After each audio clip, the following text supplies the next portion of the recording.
teaser number 3. I've got some amazing people. We got somebody from Japan. That'd be Mark. Evelyn over here from Nevada, and Christine from New Hampshire. And I'm sorry, it's still negative 80 below. I don't know. All right. Story teaser number 3 for Win the Wellness W.A.R. We Are Responsible compilation book.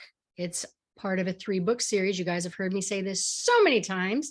The first one, 4-fold formula, came out last fall. And so you can find that on Amazon. And we talk about balancing the content of this book. Markus Wettstein, my co-author, we talk about balancing heart, spirit, mind, but all that shit we're all talking about, right? That's what we're talking about. Now, the cool thing about these compilation stories, though, you guys, is it's about 2,000 words. So they submit that it has to be true and personal and authentic. It can't be about like Twilight. Isn't that coming out again? Anywho, all right. So these guys are going to tease you with about 250, 300 words of their story. It's going to make you really want to go out and get the book and read it. And no one knows who's going first. Let's let Evelyn go first because Evelyn's a little under the weather. So in case she has to take a nap. Thank you. Evelyn. And I'll just apologize ahead if I have to take a sip of my tea as I drink because I am losing my voice a little bit. But yes, and want me to just start reading my little snippet? Yes, I want to. Okay. I want to hear your tidbit. So does the world. So here is my tidbit. When you realize that life does not have to happen to you, but you can make it happen for you, everything changes. You can turn the darkest moments into victory. This wasn't always easy for me, and it takes work. Some life events are so significant and painful that it is hard to find a way to make them happen for you. In 2021, I lost my husband and my life partner of 29 years. This would prove to be the biggest challenge I've ever faced.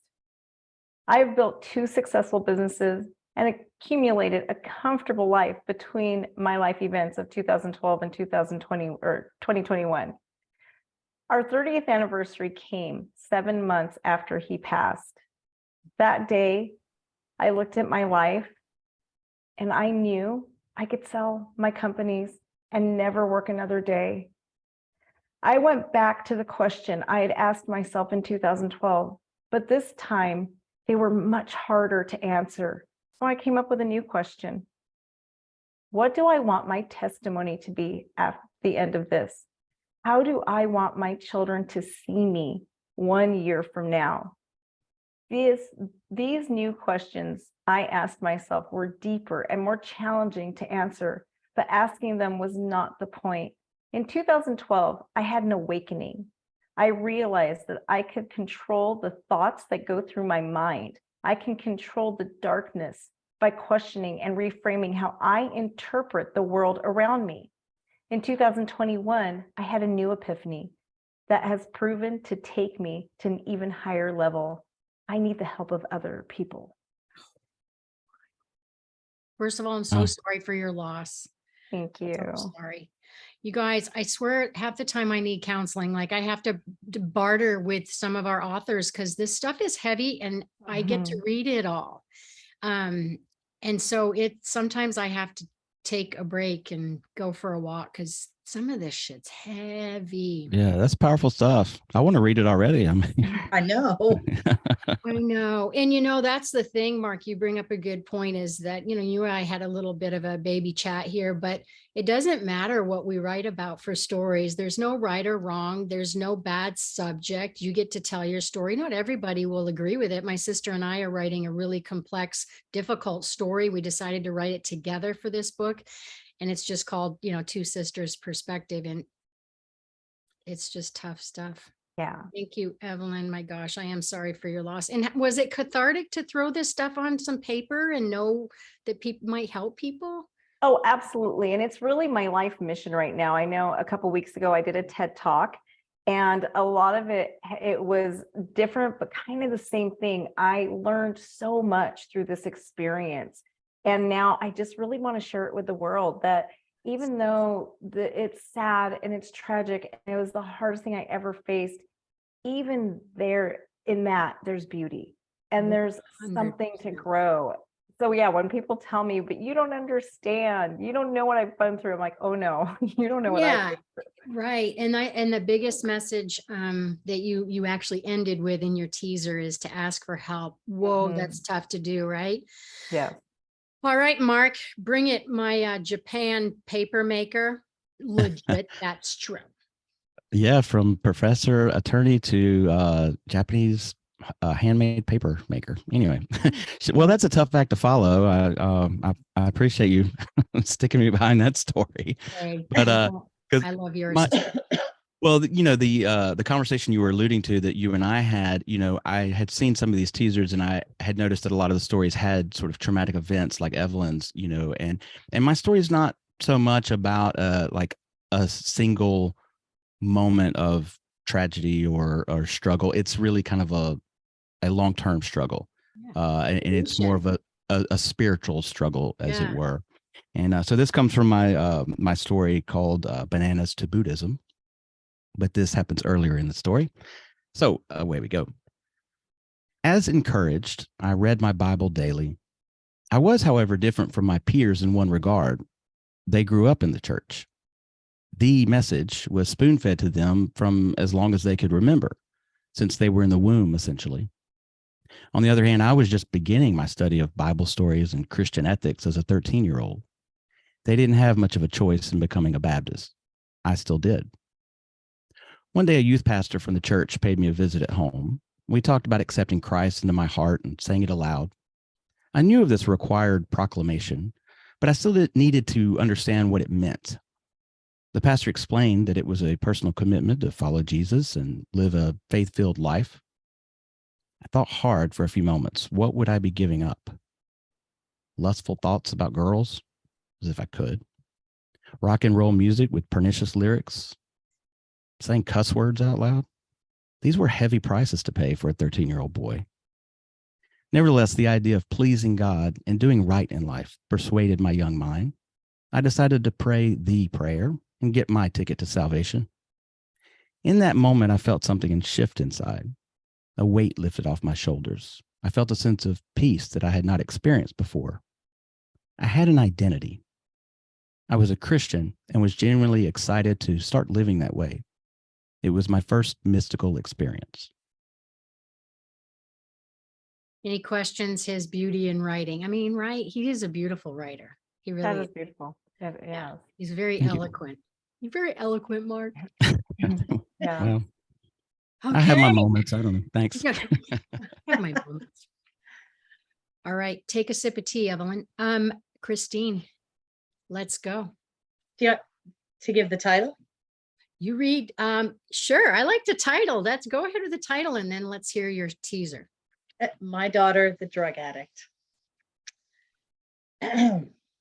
I begged social workers, police, and anyone who would listen to help.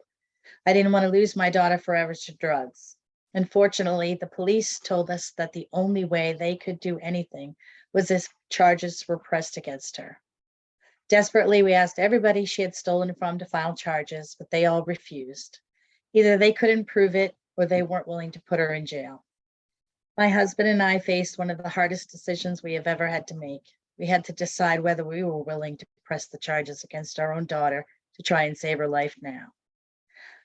After many conversations and many tears, we came to a decision. Unfortunately, we made the terrible decision. We would save her life now and worry about her future when and if the time came. If you had told me 2 decades earlier, when I held my precious newborn baby in my arms, that 2 decades later, I would put her in jail, I would have found that unfathomable. We thought she would face 1 felony, but more importantly, jail time would allow her to dry up a bit and it would keep her alive and safe. As a parent, I shifted from wanting my little girl to be happy and healthy to desperately trying to keep her alive. Oh. You couldn't have 3. This is the purpose of these damn compilation books, right? Chicken Soup of the Soul times whatever. You couldn't have 3 more different stories than we have in the room right now.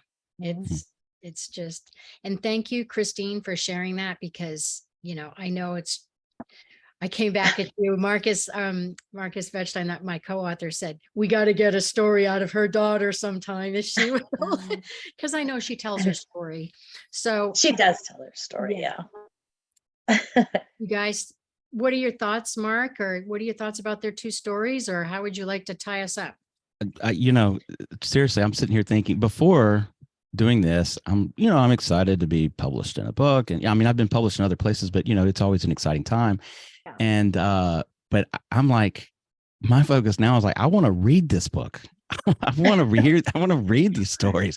I'm more excited the first about one too, because there's some Yeah. there's some people in there, but yeah, I know. I'm just so blessed every single day when I get these. Like, just real quick to share the difference of what I can't even believe. This is such a blessing.